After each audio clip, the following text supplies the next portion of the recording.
सुमंत जी जैसे तैसे अयोध्या पहुंचे हैं, पहुंचने की दशा में थे नहीं। अयोध्या पहुंचे, जाकर श्री चक्रवर्ती जी से जैसे सुमंत जी ने बताया कि महाराज मैं तो आ गया परंतु आपके राम नहीं आए। इतना सुनने की देरी थी कि श्री दशरथ जी का प्राण कंठ में आकर के फंस गया। समझिएगा, शरीर से प्राण निकलते समय छिद्र से निकलता है। शरीर में जितने छिद्र हैं वहां से निकलता है। जो मनुष्य जितना पुण्यशाली होता है उसके शरीर का प्राण शरीर के उतने ऊपर के अंग से निकलता है, और जो मनुष्य अधम में गति करता है, अधोगति जो करता है, उसके शरीर के प्राण नीचे के अंग से निकलते हैं। हमारे क्षेत्र में एक ब्रह्मर्षि हुए, आप लोग शायद नाम सुने होंगे, देवराहा बाबा। हमारे गांव के बगल में उनका स्थान था। वृंदावन में कुटिया थी और एक कुटिया हमारे गांव के ठीक बगल में थी, 10 मिनट की दूरी पर। मैल चौराहा हो। पूज्य श्री देवराहा बाबा कितने वर्ष जीवित रहे किसी को पता नहीं। लोग कहते हैं कि हमने जिस अवस्था में देखा, हमारे बाबा भी कहते थे कि वो भी इसी अवस्था में उनको देखे थे। और वो जब प्राण त्यागे अपना, देवराहा बाबा आसन लगाकर बैठ गए, प्राण को खींचकर ऊपर ले गए और छिद्र से प्राण नहीं निकला। ये जो भाग है ब्रह्मरंध्र, सर यहां से फटा और यहां से उनका प्राण बाहर निकला। ऐसे सिद्ध महापुरुष। श्री दशरथ जी का प्राण ऊपर की ओर बढ़ा, अकंठ में आके फंस गया। प्राण कंठगत भयउ भुआलु। प्राण जब कंठ में आकर फंसा तो नीचे के जितने अंग हैं सब शांत हो गए। कौशल्या मैया देखी तो व्याकुल हो गई। मां ने चरण को पकड़ लिया, कहा नाथ धैर्य रखिए प्रभु, आप ही अधीर होकर प्राण त्याग देंगे तो फिर परिवार का और समाज का क्या होगा। तब महाराज ने कहा, कौशल्या आज मुझे धैर्य नहीं, आज मुझे उस अंधे माता पिता की श्राप की सुधि आ रही है। कौन अंधे माता पिता? श्रवण कुमार। मानस में उल्लेख है उस प्रसंग का। तापस अंध शाप सुधि आई। दशरथ जी ने कहा कि उस अंधे माता पिता ने मुझे शाप दिया था कि आज जिस प्रकार पुत्र के वियोग में हम मर रहे हैं, एक दिन अपने बेटे के वियोग में तुम भी मरोगे दशरथ। राम, तुमको देखे बिना मैंने बहुत जी लिया। हे लक्ष्मण वैदेही, आपको देखे बिना मैंने बहुत जी लिया। आपसे एक निवेदन करूं, राम जी के वन जाने के बाद वो अयोध्या की 6वीं रात्रि थी। 6वीं रात्रि। महाराज अपने आप को धिक्कारते हैं कि राम को गए 6वीं रात्रि आ गई और मेरा प्राण नहीं गया। मानो महाराज 6 रात देरी हो गई प्राण निकलने में, इसकी प्रायश्चित करने लगे। और मरने से पहले 6 बार महाराज बोले, राम राम कही, राम कही, राम राम कही, राम तन परिहरे रघुबर बिरह, राव गयौ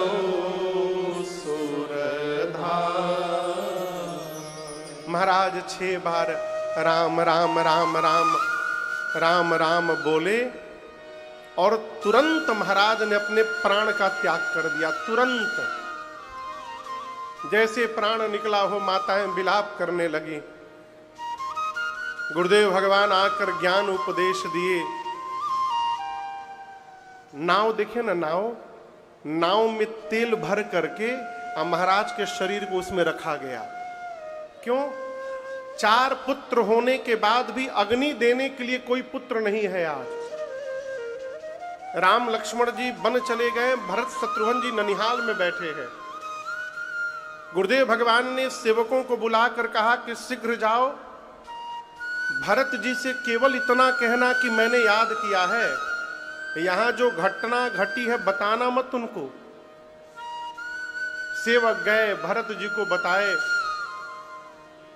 भरत भैया जिस वेश में थे उसी वेश में दौड़ पड़े। आए हैं, मां कैकई के महल में गए हैं भरत जी पहली बार। मां ने द्वार पर आरती उतारा भरत जी का, भीतर ले जाकर बैठी हैं और खूब दुलार किया है कैकई मैया ने भरत जी का। मां पूछती हैं, भरत मामा के घर में सब ठीक है ना? भरत जी बोले, मां मेरे घर में सब ठीक है ना? कैकई मैया बोली, क्यों पूछ रहे हो? भरत जी बोले, मां आज के पहले मैं जब जब घर वापस लौटा हूं तो द्वार पर मेरी तीनों माताएं मेरे स्वागत के लिए खड़ी मिली हैं।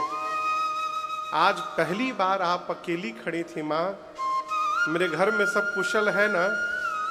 कैकई मैया बोली कि कुशल तो भरत सब मैंने कर लिया था। बेचारी मंथरा ने बड़ी सहायता की। हाँ, बड़ी सहायता की मंथरा ने, लेकिन क्या कहूं, ब्रह्मा जी ने बीच में एक बात बिगाड़ दी। भरत जी पूछे, क्या हुआ मैया? तब तक कैकई मैया ने कहा था कि भरत सब तो ठीक हो गया था, लेकिन बीच में अचानक पिताजी आपके नहीं रहे। अब गोस्वामी जी कहते हैं, भरत जी सुने कि पिताजी नहीं रहे, तात तात हाँ तात पुकारी, हे तात कह के भरत जी खड़े खड़े गिर पड़े धरती पर। भरत जी की गति समझिए, जैसे जल से मछली निकालकर धरती पर छोड़ दीजिए और जैसे मछली छटपटाने लगे हो, भरत जी तड़पने लगे। कैकई मैया संभाल करती हैं, उठाया। भरत जी बोले, मुझे कारण बताओ मां। और आपको बताऊं, कैकई जी ने कुछ छिपाया नहीं, सब बताया। अपनी करनी अपने मुख से मां ने सब सुना दिया। भरत जी जैसे सुने कि राम भैया बन चले गए, पिताजी की मृत्यु भूल गए। भरत ही बिसरे पितु मरना, सुनत राम बन गौन, हे तू अपन पाँव जान जिया, थकीत रहे धरी।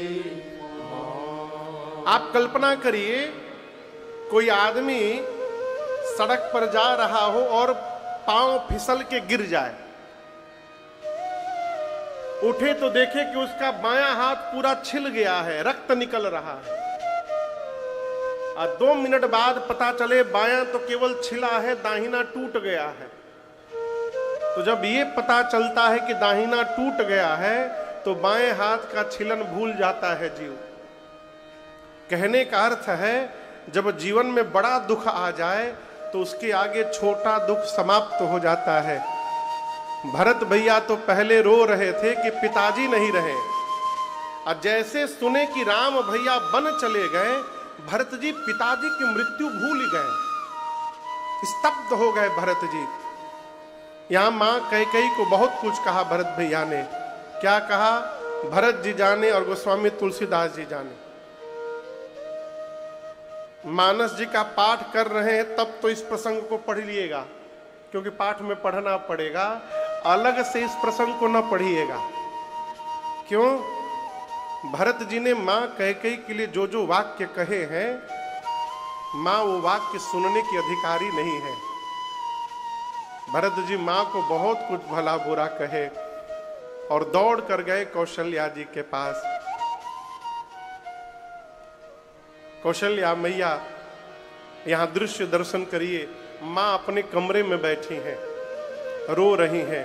अच्छा आप बताओ, आंख में जब आंसू भर जाए तो क्या साफ दिखाई देता है? कैसा दिखता है? बोलिए, धुंधला दिखता है। मां कमरे में बैठकर रो रही थी कौशल्या मैया, द्वार पर भरत जी आके खड़े हुए। मां को साफ नहीं दिख रहा है, धुंधला दिख रहा है, आंसू है आंख में। राम जी का रंग सांवला है, भरत जी का भी रंग सांवला है। धुंधला दिखने के कारण कौशल्या मैया को ऐसा लगा कि राम जी आकर खड़े हो गए द्वार पर।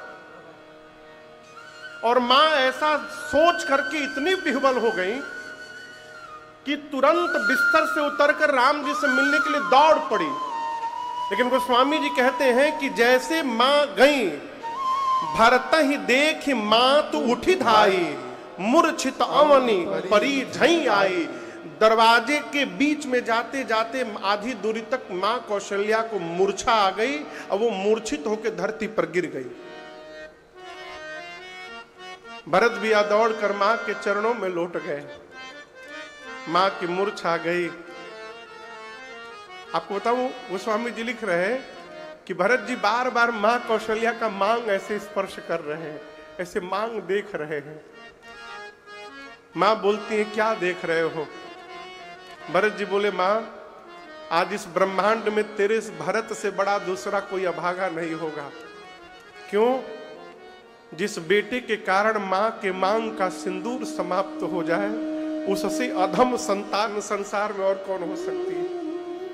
मेरे कारण मां, मेरे पिताजी कहां है मां? मेरे भैया राम कहां है मां? मेरी भाभी मां कहां है मां? मां, मेरा छोटा भाई लक्ष्मण कहां है? मां तू तात कहां देहु दिखाए। मां, पिताजी कहां है? एक बात कहूं मां, मैं कसम खा के कहता हूं मां, राम भैया के वनवास में मेरी कोई भूमिका नहीं है मां। मैं तो जानता भी नहीं था। यदि मां भैया के वनवास में मेरी तनिक भी भूमिका हो ना, तो जो पाप गुरु की हत्या से लगता है तेरे भरत को लग जाए। जो पाप माता पिता की हत्या से लगता है मुझे लग जाए मां। जो पाप अंक में पल रहे संतान की हत्या से लगता है मुझे लग जाए। भरत जी बोलते बोलते 28 पाप गिना गए। कहते हैं ये सारे पाप मैं लेने को तैयार हूं मां, यदि भैया के वनवास में मेरी तनिक भी भूमिका है। कौशल्या मैया ने भरत जी से कहा, बोल लिए तुम, अब मैं बोल रही हूं भरत। सूर्य को देखे हो ना,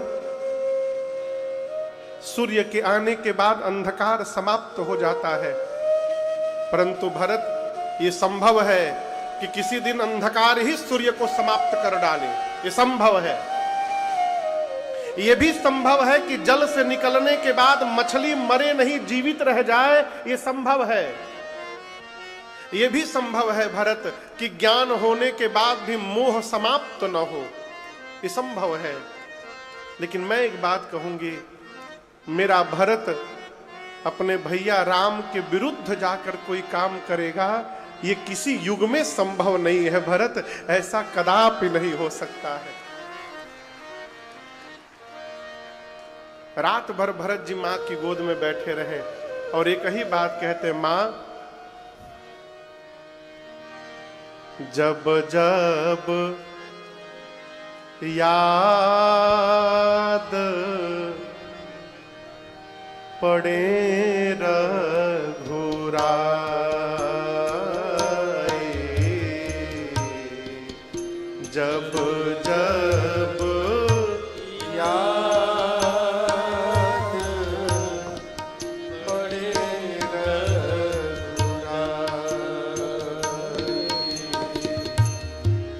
प्राण निकलना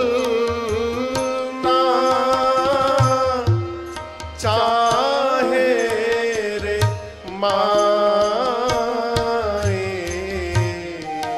प्राण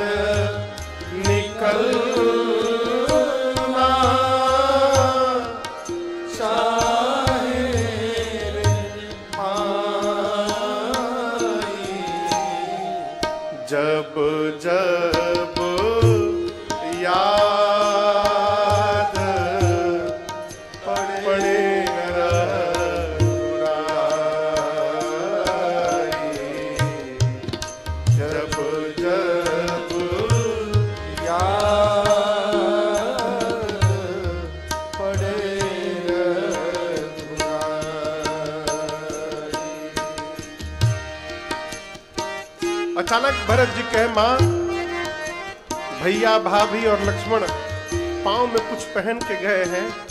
माँ बोली, तीनों नंगे पांव गए हैं भरत। ये सुनकर भरत जी छटपटाने लगे, कहे, माँ किसी ने रोका क्यों नहीं? कैसे होंगे भैया मेरे तपती धरा और जलती धूप में हो,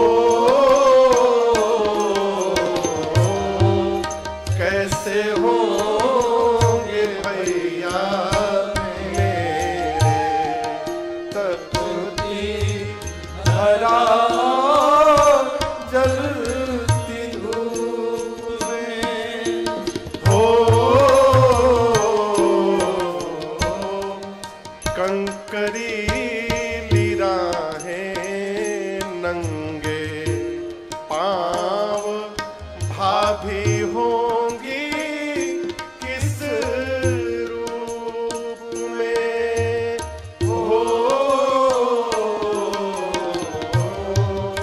कंकरीली राहें नंगे पांव भाभी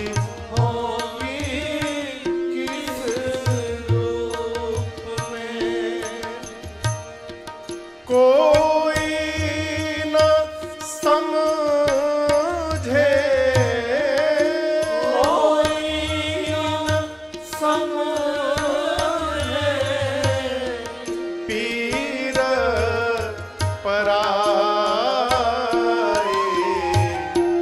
जब जब याद पड़े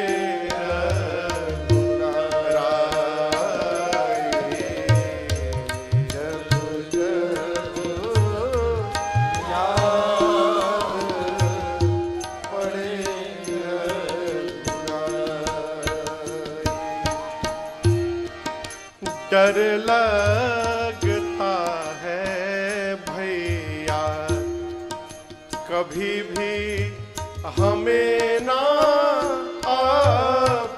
अपनाएंगे हो,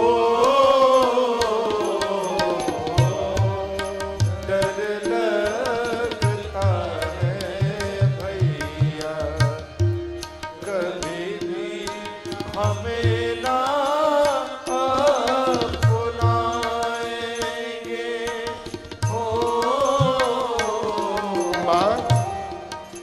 अपने हृदय का शीशा कैसे हम निकाल कर दिखाएंगे हो,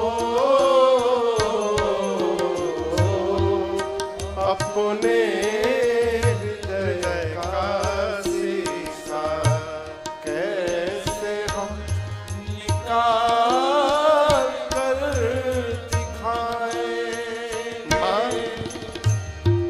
कैसे सहेंगे, कैसे सहेंगे ये लंबी जुदाई, जब जब याद पड़े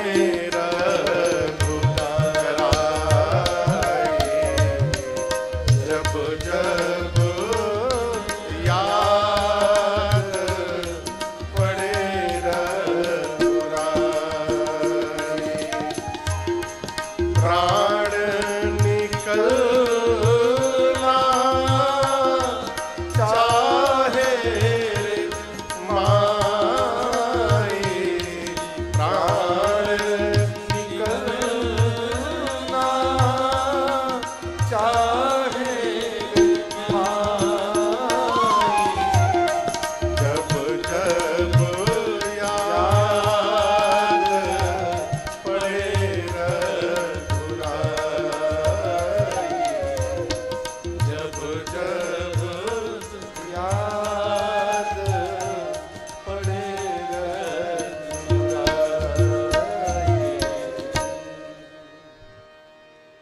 पूरी रात भरत जी मां की गोद में बैठे रहे। प्रातःकाल गुरुदेव भगवान आए, सरजू जी के किनारे चंदन की लकड़ी की चिता सजाई गई और भरत भैया ने पिताजी को मुखाग्नि दिया है। श्राद्ध कर्म हुआ, समझ रहे हैं ना? श्राद्ध कर्म कितने दिन का? कहीं 12 दिन, कहीं 13 दिन का, लोकाचार में अलग अलग है। जीवन में श्राद्ध कर्म बड़ी श्रद्धा से करनी चाहिए। मेरी प्रार्थना है आपसे, आजकल समाज में ऐसी विडंबना है कि माता पिता में से कोई चला जाए तो बच्चे कहते हैं ऑफिस से छुट्टी नहीं मिल रही है, पंडित जी 3 दिन में निपटा दीजिए। है? जिस माई ने तुमको 9 महीना पेट में ढोया, उस माँ के लिए 13 दिन नहीं निकल पा रहा है, हम मनुष्य कहलाने के अधिकारी नहीं है। दुर्भाग्य है। श्राद्ध कर्म बड़ी श्रद्धा से। और मेरी एक दूसरी प्रार्थना, मरने के बाद श्रद्धा दिखाइए चाहे मत दिखाइए, जब तक माता पिता जीवित है तब तक श्रद्धा अवश्य दिखाइए। पिताजी जीवित थे तो जीवन में कभी एक गिलास पानी नहीं पिलाया, अब पिताजी के मरने के बाद प्याऊ बैठा रहे हैं, इस प्याऊ से कुछ होने वाला नहीं है। बाबू जी, माई बाप जीवित है तो जितना करना है कर जाइए, बाद में कोई पूछने आपसे नहीं आएगा कि आपने किया कि नहीं किया। गोस्वामी जी कहते हैं भरत जी ने पिताश्री का श्राद्ध ऐसा किया कि उसको 1 लाख मुख से उसका वर्णन किया जाए तो संभव नहीं है। सो मुख लाख जाई नहीं बरन, पितु हित भरत कीन जस करन।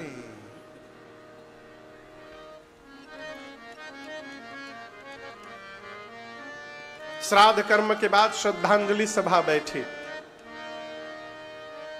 गुरुदेव भगवान वशिष्ठ जी ने भरत जी को अपने बगल में बिठाया है और कहा, भरत, विधाता ने, ब्रह्मा ने मनुष्य को बनाया तो सब कुछ मनुष्य के हाथ में दे दिया, परंतु 6 वस्तुओं को ब्रह्मा जी अपने हाथ में रखे हैं। क्या? हानि, लाभ, जीवन, मरण, जश अपजश विधि। व्यापार में हम धन लगा सकते हैं, धन लगाने के बाद लाभ होगा कि हानि होगी ये ब्रह्मा के हाथ में, हमारे आपके हाथ में नहीं है। किसान खेत में अन्न का बीज डाल सकता है, खेती होगी कि नहीं होगी विधाता के हाथ में है। कौन जन्म लेगा कौन मरेगा ये विधाता के हाथ में है। कब यश मिलेगा कब अपयश मिलेगा ये विधाता के हाथ में है। भरत जी, आप अपने पिताजी का सोच मत करिए। आपके पिता जैसा धरती पर पिता न कभी था, आपके पिता जैसा पिता न वर्तमान में धरती पर है। और भरत जी, मैं कहता हूं भविष्य में आपके पिता जैसा पिता दोबारा धरती पर होने वाला नहीं है। भरत जी, जिस महाराज की प्रशंसा इंद्र करते हो, जिस महाराज की प्रशंसा ब्रह्मा शंकर अपने मुख से करते हो, राम जिनके घर में पुत्र बनकर के अवतार ले लिए हो, उन दशरथ जी के भाग्य की प्रशंसा मैं क्या करूंगा? मैं तो कहता हूं भरत जी, आपके पिताजी सब प्रकार बड़भागी थे। और आप देखिए ना, आपके पिताजी को प्राण से प्रेम नहीं था भरत जी, वचन से प्रेम था। यदि दशरथ जी को प्राण से प्रेम होता तो दशरथ जी प्राण बचा लेते, वचन छोड़ देते।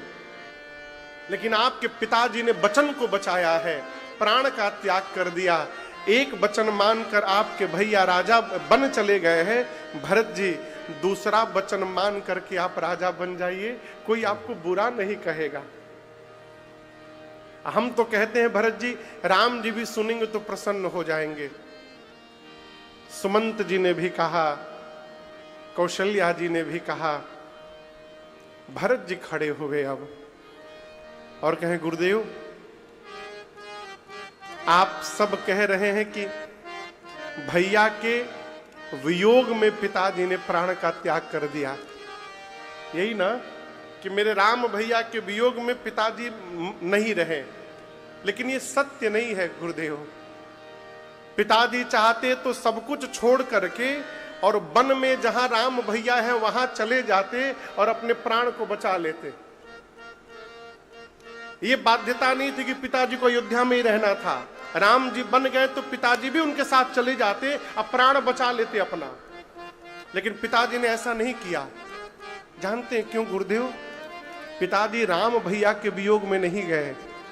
पिताजी ये सोच रहे होंगे कि यदि दशरथ तुम जीवित रहे तो उस पापी भरत का मुख देखना पड़ेगा तुमको, और मुझ पापी का मुख न देखना पड़े, इसलिए मेरे आने के पहले पिताजी तय छाक करके चले गए यहां से।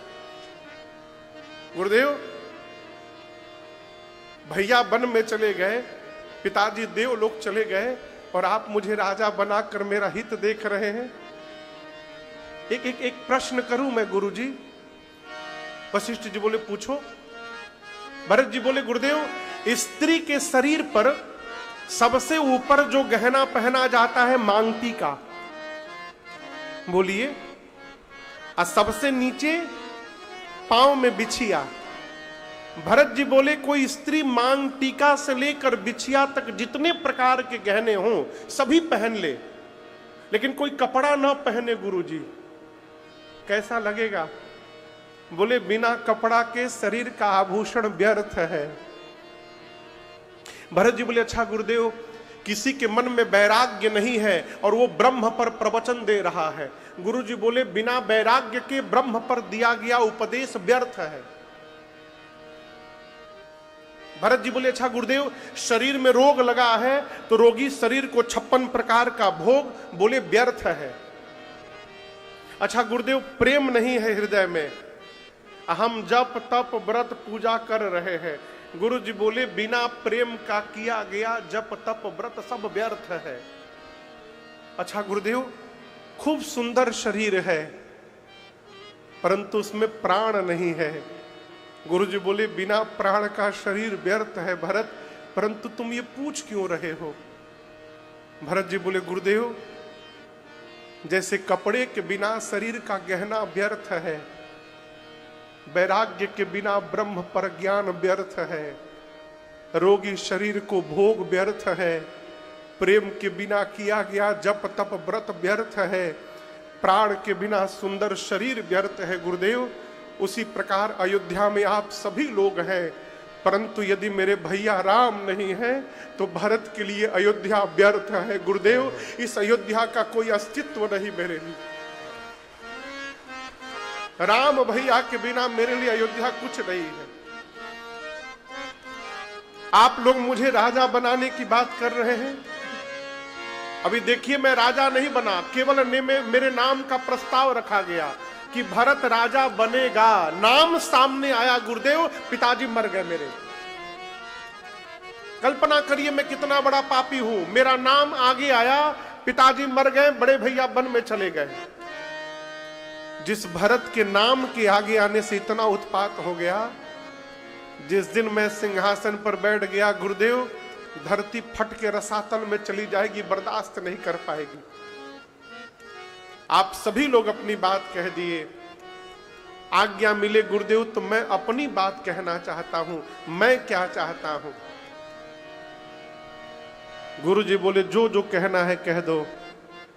भरत जी बोले, गुरुदेव एक आंख इहै मन माही, एक आंख इहै मन माही, प्रातः काल चली हम प्रभु